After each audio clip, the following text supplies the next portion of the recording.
یا مہدی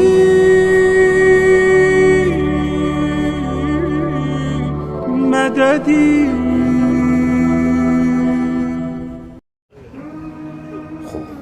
ساری زندگی کا حاصل یہی ہے کہ میں سب سے بڑی دعا یہی مانگوں،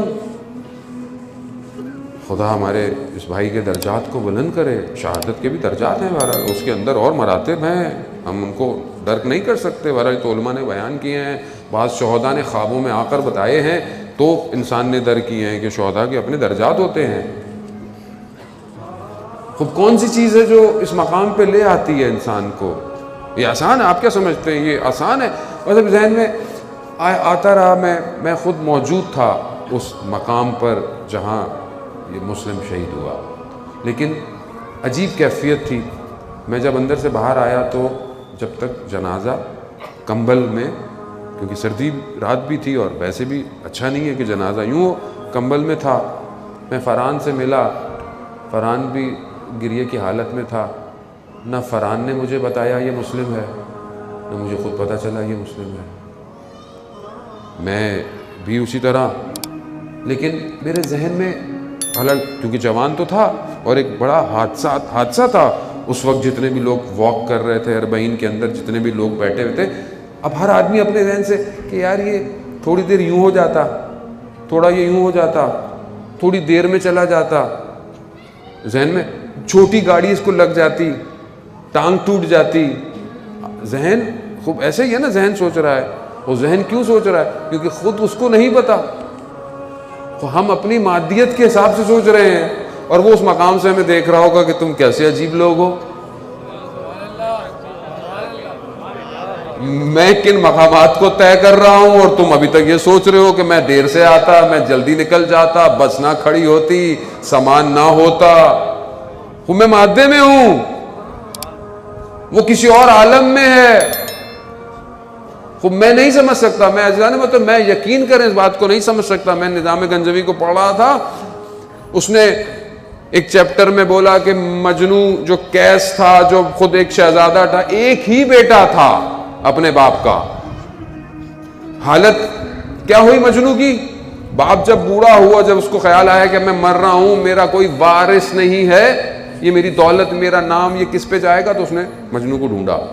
جہاں پہنچتا تھا خراب جگہ، کہا یہاں تھا، آگے چلا گیا، یہاں تھا، آگے. آخر میں ایک مقام پہ پہنچا کہ جہاں پر صرف گندگی تھی. کیا دیکھا؟ خاک میں لپٹا پڑا ہوا ہے ایک ہی بیٹا. بیٹے کو دیکھا، اس کو اٹھایا، رونے لگ گیا، گریا کرنے لگ گیا. بیٹے نے آنکھیں کھولی، کہا کون ہے؟ کہا نہیں پہچانے، یعنی باپ کو نہیں پہچانے. جب اس نے بولا تو آنکھیں کھولی، دونوں رونے لگ گئے. بس میں آپ کو مفہوم اگر میں منتقل کر سکا، باپ نے بولا دیکھو میری زندگی ختم ہو رہی ہے، واپس آ جاؤ. اس زندگی میں کچھ نہیں رکھا، کس کے پیچھے دوڑ رہے ہو؟ کس عشق کے پیچھے دوڑ رہے ہو؟ کیا حالت کر لی ہے؟ تمہاری ماں تمہارے انتظار میں بوڑھی ہو گئی ہے، میں بھی کچھ سالوں میں مر جاؤں گا. اس کے ذہن میں خیال آیا کہ میں چلو کچھ سال اپنے باپ کے کہنے پہ چلا جاتا ہوں، یہ بوڑھا ہو گیا، دنیا چلا جائے گا، میں واپس دوبارہ اپنی زندگی میں آ جاؤں گا. لیکن اس نے جواب کیا دیا؟ اس نے کہا کہ میں آپ کے ساتھ نہیں جا سکتا، کیونکہ آپ میرے عشق کو نہیں سمجھ سکتے وہ کیا ہے.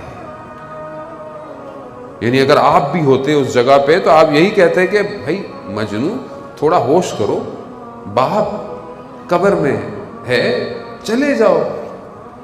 مگر میں اس عشق کو نہیں سمجھ پایا کہ جس عشق کی خاطر مجنو در بدر ہوا ہے وہ کیا عشق ہے. میں بہانے ڈھونڈ رہا ہوں کہ شاید یہ یوں نہ جاتا، یہ یوں رہ جاتا. وہ کہہ رہا تھا میں تو ساری زندگی تمنا اس کی کرتا تھا کہ میں کربلا جاؤں اور واپس نہ آؤں. مجھے ابھی والد محترم ان کے بتا رہے تھے کہ اس کی نماز 5 وقت کی ہمارے سامنے تھی، باقی وہ کیا عمل کرتا تھا ہمیں نہیں پتا. ایک عمل انہوں نے بتایا، جب وہ بتا رہے تھے تو مجھے شیخ عباس قمی یاد آ گئے رضوان اللہ تعالیٰ علیہ کہ جنہوں نے مفاتیح الجناح مرتب کی ہے. کیا مقام ہے ان کا؟ ان کی والدہ نے کہا کہ کھانا گرم ہو چکا ہے، والد کو اٹھا کر لے آؤ، یعنی ان کو بیدار کر لو.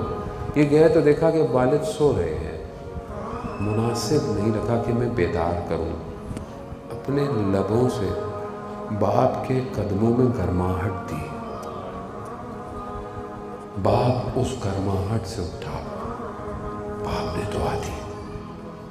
کیا مقام! کہہ رہے تھے کہ میں نے خود چند دفعہ، کئی دفعہ مسلم کو دیکھا کہ ان کی والدہ سو رہی ہوتی تھی، گھر سے جاتے وقت اپنی ماں کے قدموں کو بوسہ دے کے جاتا تھا. یہ کہاں ہے جوان؟ میں اپنے آپ کو دیکھوں، کیا میں اپنے ماں باپ کے قدموں کو بوسہ دیتا؟ روایات کیا کہتی ہیں؟ والد آئے چاہے تم جتنے بھی بڑے شخص ہو، والد جب کمرے میں آئے تو کھڑے ہو جایا کرو. کیوں؟ کیونکہ یہ ہے جو مقام دیتا ہے. یعنی کچھ تو کیا نا ایسا کہ وہ آج اس مقام پہ پہنچ گیا.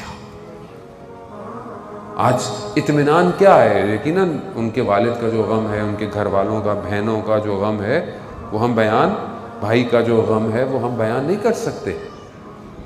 لیکن کیا چیز ہے جو اطمینان دیتی ہے؟ بہرحال تھوڑی دیر ہی صحیح، کچھ دیر کے بعد ہی صحیح. کیا دیتی ہے؟ کیونکہ کربلا کے راستے میں گیا ہے. یہ لفظ، یہ راستہ ایسا ہے کہ یہ تھما دیتا ہے ان طوفانوں کو جو ٹکرا رہے ہیں.